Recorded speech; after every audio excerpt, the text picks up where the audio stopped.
few years ago, I was given a keyring as a gift on Mothering Sunday. It's bright pink and has the words "all revved up and ready to go" on it. That's nice, I thought. I don't tend to rev the engine when I drive, but a keyring as bright as that will help me find my keys in the bottom of my bag. 3 months later, yes, 3 months, the penny suddenly dropped. Revved. Reverend. I had totally missed the point. A point that an 8-year-old saw straight away. How often do we miss the point? Sometimes just because we don't get it, and sometimes because we deliberately choose not to. And even when we have grasped something, how easy is it to forget? That's the setting of our Gospel reading this week, the passage known as the Transfiguration. Jesus goes up the mountain with 3 of his disciples to pray away from everyone else, and Jesus is transfigured there, lit up brighter than we could ever imagine. And the voice of God tells them that Jesus is God's Son, the beloved, and they are told that they should listen to Jesus. Before this passage, we have stories of Jesus performing many miracles, healing people, feeding thousands, walking on water. Pretty amazing stuff. He had done all of this in front of the crowds and in front of his disciples. They'd witnessed what had happened. And having seen it all, Peter, one of Jesus' closest disciples, rightly realises that Jesus is the Messiah, the one sent by God to save the world, to bring hope, to build God's kingdom. Peter gets it. He gets who Jesus is. He understands.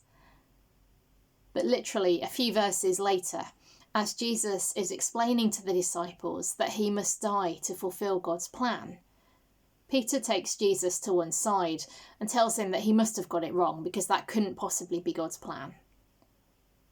Peter got it, but then almost immediately he was back to missing the point. Fast forward 6 days to the mountain experience, and God is yet again giving them a reminder of who Jesus is, and a pretty spectacular reminder at that. From what we know of Peter, he often spoke without really thinking about what he was going to say. I once heard him described as the disciple most likely to put his foot in his mouth. He was really passionate about following Jesus, but he would often get things wrong. And despite all that, Jesus entrusted him with starting and growing the early Christian church. Although he made mistake after mistake, God still had plans for him and the other disciples as well. But 2 things were key: knowing who Jesus was and listening to him. Those 2 things are just as important for us as Christians too. Knowing who Jesus is and listening to him. Even when we're really committed to following Jesus, it can be so easy to get distracted by so many other things and so many other voices. Life gets busy or complicated or painful, and we forget to look to that source of light and hope. And we forget to listen to that voice that tells us we are loved, that encourages us to keep going, and calls us to turn around, confess our sins, and start walking with God again.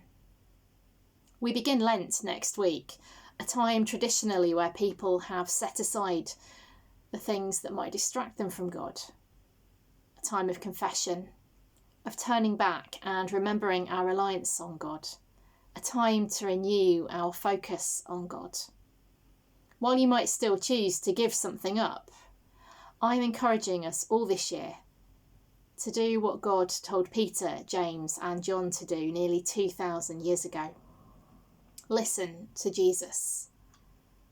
To deliberately choose this Lent to make time to listen to Jesus, to take on board what Jesus says, to act on it, to live it out.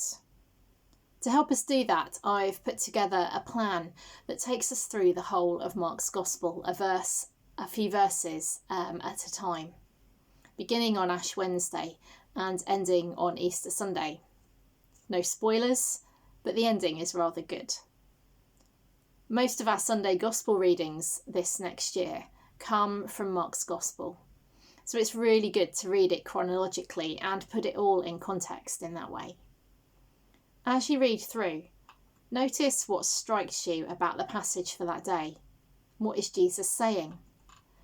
How does it affect your life now?